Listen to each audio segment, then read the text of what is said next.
Pemerintah Kabupaten, Pemkab, Konawe Selatan, Konsel, melayangkan somasi kepada guru honorer Supriyani. Somasi itu buntut Supriyani diduga melakukan pencemaran nama baik Bupati Konsel, Surunudin Dangga. Somasi pencemaran nama baik itu tertuang dalam surat yang dikeluarkan Kabak Hukum Sekretariat Daerah Konawe Selatan, Suhardin, Rabu, 6/11. Pemkab menuding Supriyani mencabut surat perdamaian karena beralasan mendapatkan tekanan dan paksaan saat menandatangani surat perdamaian. Kadis Kominfo Konawe Selatan Anas Masud membenarkan surat somasi yang dilayangkan Pemkab Konawe Selatan. Surat somasi itu dikeluarkan dan ditandatangani oleh Kabak Hukum Setda Konsel, Suhardin. Iya benar, surat ini dikeluarkan oleh Pemkab Konawe Selatan melalui Bagian Hukum Sekretariat Daerah, kata Anas Kamis, tanggal 7 November tahun 2024.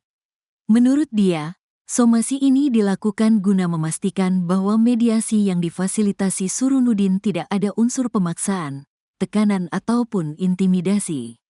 Ia mengatakan perdamaian adalah niat baik dari Bupati. Murni niat baik Pak Bupati akan memfasilitasi perdamaian para pihak pada permasalahan Ibu Supriyani, terangnya. Juga meluruskan beberapa pemberitaan di media yang memframing Pak Bupati dalam proses mediasi, dilakukan dengan intimidasi, tekanan dan paksaan, imbuhnya. Diketahui, proses perdamaian antara Supriyani dan orang tua siswa selaku pelapor berlangsung di rumah jabatan Surunudin di Konawe Selatan, Selasa, 5/11. Supriyani kemudian membuat surat pencabutan kesepakatan damai pada Rabu, 6/11. Iya, benar ada pencabutan damai, karena kondisi Supriyani kemarin merasa tertekan, kata kuasa hukum Supriyani, Andre Darmawan kepada wartawan, Rabu, 6/11.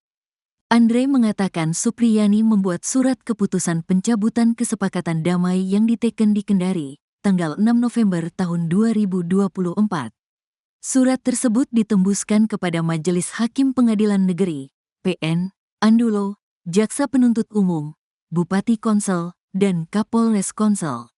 Dalam suratnya, Supriyani mengaku dalam kondisi tertekan dan terpaksa menghadiri proses mediasi tersebut.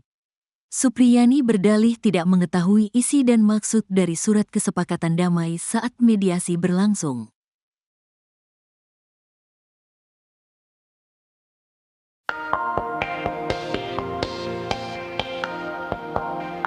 Kepala Polri Jenderal Listio Sigit Prabowo ikut terseret dalam kasus guru Supriyani yang diduga menganiaya murid, anak polisi. Perkara tersebut mencuat hingga muncul dugaan kriminalisasi karena sejak awal guru Supriyani tidak mengakui hal yang sudah dituduhkan. Di samping itu, guru Supriyani diduga mengalami percobaan pemerasan karena adanya permintaan uang damai dari pihak kepolisian. Kasus guru Supriyani tersebut menjadi perhatian publik luas hingga Komisi 3 DPR RI berencana memanggil Kapolri Jenderal Listio Sigit Prabowo. Rencana Komisi 3 DPR RI memanggil Kapolri guna mendiskusikan kasus dugaan penganiayaan yang menyandung guru honorer bernama Supriyani. Kapolri Listio dilaporkan akan dipanggil oleh Komisi 3 pada hari Senin, 4 November 2024. Anggota Komisi 3 DPR RI, Muhammad Nasir Jamil, berujar pihaknya akan menyampaikan beberapa hal penting dalam rapat bersama Kapolri.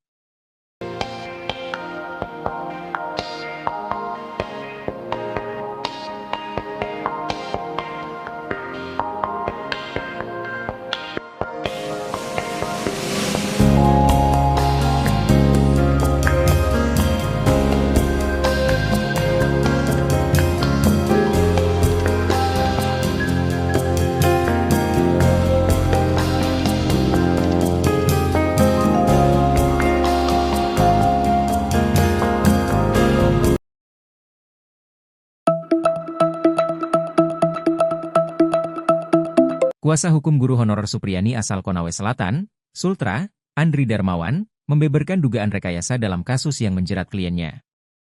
Dalam sidang lanjutan kasus Supriyani di PN Andolo, Senin 4 November, Andri menyebut dugaan rekayasa itu terindikasi lewat pengambilan barang bukti berupa visum korban. Ia menganggap pengambilan visum korban tidak sesuai prosedur penyelidikan. Andri mengatakan, Aibda WH dan istrinya, NF, mengajak anak mereka, D, melakukan visum sebelum membuat laporan kepolisian.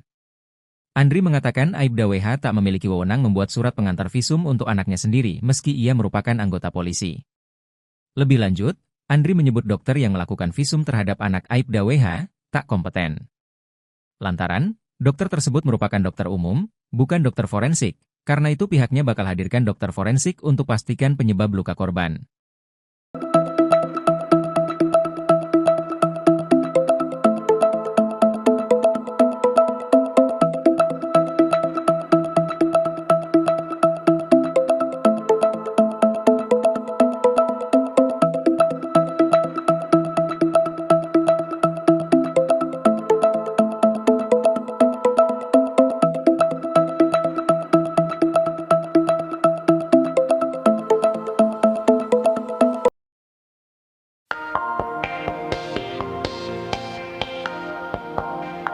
Keputusan Bupati Konawe Selatan, Konsel, menarik Sudarsono dari jabatan camat Baito imbas dari kasus Guru Supriyani masih jadi sorotan. Salah satu yang menyoroti tajam adalah anggota DPR RI Rieke Diah Pitaloka. Rieke menegaskan bahwa Bupati tak bisa mencopot camat yang merupakan ASN begitu saja, karena pencopotan itu harus dapatkan izin dari Mendagri karena mendekati pilkada. Rieke lantas membacakan ancaman sanksi pidana bagi Bupati Konawe sebagaimana yang telah diatur UU. Menurut Rieke, ada indikasi kuat terjadi 3 pelanggaran yang dilakukan Bupati Konsel atas pencopotan camat Baito. Pelanggaran tersebut yakni, pemecatan tanpa izin Menteri Dalam Negeri, aspek kewenangan hingga aspek prosedural. Sebelumnya, Bupati mencopot camat karena, ia menilai camat Baito tak mampu menyelesaikan permasalahan kasus 2 warganya dan soal teror yang dialami Sudarsono.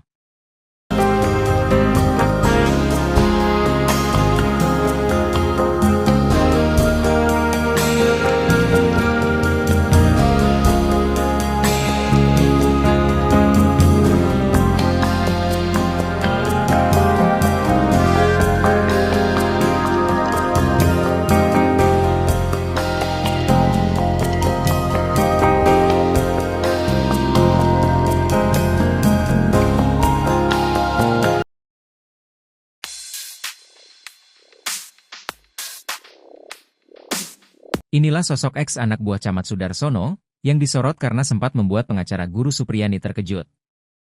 Mantan anak buah Sudarsono itu adalah Herman Malenggo, Kepala Seksi Pemerintah Kecamatan Baito.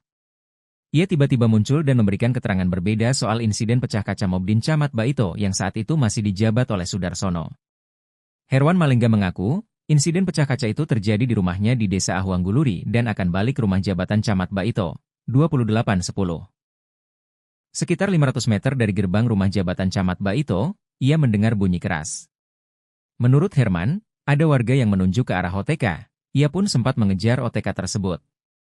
Pernyataan Herman ini berkebalikan saat konferensi pers bersama Kabid Humas Polda Sultra, ia menyebut pecahnya kaca karena burung dan katakan tak ada suara tembakan.